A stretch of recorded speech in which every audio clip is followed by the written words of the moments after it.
ರೈತ ಬಾಂಧವರಿಗೆ ಪ್ರಗತಿ ಚಾನೆಲ್ಗೆ ಎಲ್ಲರಿಗೂ ಆತ್ಮೀಯವಾದಂಥ ಸ್ವಾಗತ. ರೈತರೇ, ಇಂದಿನ ಗೊಂಜಾಳದ ಮಾರುಕಟ್ಟೆಯ ಬೆಲೆಯನ್ನು ನೋಡಿಕೊಂಡು ಬರೋಕ್ಕಿಂತ ಮುಂಚೆ ಇನ್ನೂ ಯಾರು ಹೊಸದಾಗಿ ನಮ್ಮ ಯೂಟ್ಯೂಬ್ ಚಾನಲ್ ನೋಡ್ತಾ ಇದ್ದರೆ ಸಬ್ಸ್ಕ್ರೈಬ್ ಆಗಿ. ಇಂದು ಗೊಂಜಾಳದ ಮಾರುಕಟ್ಟೆಯ ಬೆಲೆಯನ್ನು ನೋಡಿಕೊಂಡು ಬರೋಣ ಬನ್ನಿ ರೈತರೇ. ಇಂದು ವಿಜಯಪುರದಲ್ಲಿ 1700ದಿಂದ 1950 ರೂಪಾಯಿ, 1700ದಿಂದ ಹಿಡ್ಕೊಂಡು 1950 ರೂಪಾಯಿವರೆಗೆ ವಿಜಯಪುರ ಮಾರುಕಟ್ಟೆಯಲ್ಲಿ ಒಂದು ಕ್ವಿಂಟಲ್ ಗೊಂಜಾಳದ ರೇಟನ್ನು ಹೊಂದಿದೆ. ಹಾಗೆ ಇನ್ನೊಂದು ಮಾರುಕಟ್ಟೆ ಆದಂಥ ಬಾಗಲಕೋಟೆಯಲ್ಲಿ ನೋಡೋದಾದರೆ 1700 ರೂಪಾಯಿದಿಂದ ಹಿಡ್ಕೊಂಡು 1700ದಿಂದ 1900 ಬಾಗಲಕೋಟೆ ಮಾರ್ಕೆಟ್ನಲ್ಲಿ ಒಂದು ಕ್ವಿಂಟಲ್ ಗೊಂಜಾಳ ರೇಟ್ ನಡೀತಾ ಇದೆ ನೋಡಿ ರೈತರೇ.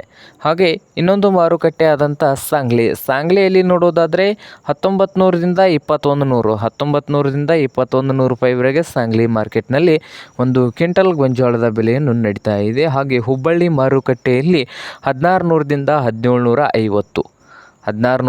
1750 ರೂಪಾಯಿವರೆಗೆ ಹುಬ್ಬಳ್ಳಿ ಮಾರುಕಟ್ಟೆಯಲ್ಲಿ ಒಂದು ಕ್ವಿಂಟಲ್ ಗೊಂಜಾಳ ರೇಟ್ ನಡೀತಾ ಇದೆ.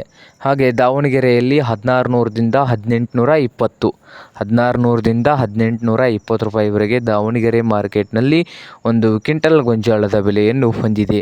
ಹಾಗೆ ಕಲಬುರಗಿ ಮಾರುಕಟ್ಟೆಯಲ್ಲಿ ನೋಡೋದಾದರೆ ಒಂದು ಕ್ವಿಂಟಲ್ಗೆ ಕಲಬುರಗಿಯಲ್ಲಿ 1700ದಿಂದ ಹಿಡ್ಕೊಂಡು ಕನಿಷ್ಠ ಬೆಲೆ ಬಂದು ಕಲಬುರಗಿಯಲ್ಲಿ 1700 ರೂಪಾಯಿದಿಂದ ಹಿಡ್ಕೊಂಡು ಗರಿಷ್ಠ ಬೆಲೆ ನೋಡೋದಾದರೆ ಒಂದು ಕ್ವಿಂಟಲ್ಗೆ ದಾವಣಗೆರೆ ಮಾರ್ಕೆಟ್ನಲ್ಲಿ 1850 ರೂಪಾಯಿವರೆಗೆ ಲಾಸ್ಟ್ ರೇಟ್ ನಡೀತಾ ಇದೆ ಕಲಬುರಗಿ ಮಾರ್ಕೆಟ್ನಲ್ಲಿ. ದಾವಣಗೆರೆ ಮಾರ್ಕೆಟ್ನಲ್ಲಿ ನೋಡೋದಾದರೆ 1500ದಿಂದ ಹಿಡಿದು 1900 ದಾವಣಗೆರೆ ಮಾರ್ಕೆಟ್ನಲ್ಲಿ ಒಂದು ಕ್ವಿಂಟಲ್ ಗೊಂಜಾಳ ರೇಟ್ ನಡೀತಾ ಇದೆ. ಇದು ಇಂದಿನ ಗೊಂಜಾಳದ ಮಾರುಕಟ್ಟೆಯ ಬೆಲೆ ಆಗಿದೆ ನೋಡಿ ರೈತರೇ.